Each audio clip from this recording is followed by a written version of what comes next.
on était là ce matin chez un agriculteur qui a subi de gros dégâts sur son exploitation, comme beaucoup d'agriculteurs d'ailleurs.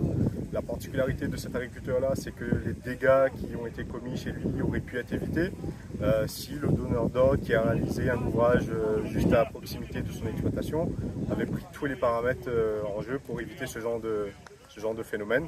Parce que là, c'est vraiment catastrophique, comme tu as pu le voir, ça a dévasté ces chemins d'exploitation, ces parcelles de canne, ces parcelles de palmis. Donc nous, on voudrait faire passer comme message qu'il faudrait éviter ce genre de phénomène. Si vous demandez, c'est un fonds exceptionnel en parallèle aux aides débloquées par l'État qui prendront plusieurs mois à être versées aux agriculteurs. Vous demandez est-ce qu'il y a des aides tout de suite?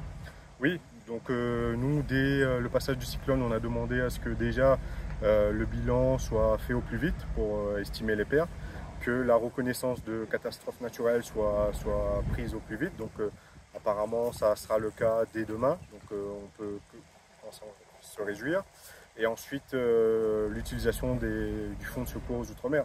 Donc avec un peu d'expérience, on sait très bien que ça va prendre un peu de temps, malgré les discours du ministre. Donc nous, ce qu'on demande, c'est que vraiment tout le monde joue le jeu, que des solutions rapides et des mesures d'urgence soient appliquées.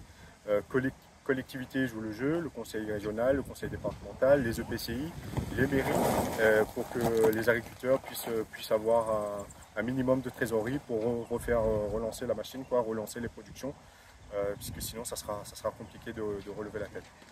Monsieur Mbaye, bonjour. Bonjour. On est sur votre exploitation, chemin de ceinture à Saint-Benoît. Oui.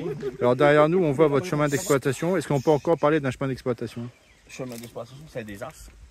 C'est un désastre, c'est un chaos. Il n'y a pas de mots. Qu'est-ce qui s'est passé? Ça s'est transformé en ravine? C'est une ravine maintenant.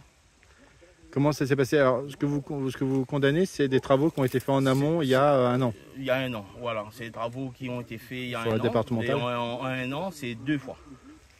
En 2 fois, inondé comme ça. C'est-à-dire raviné, terrain raviné.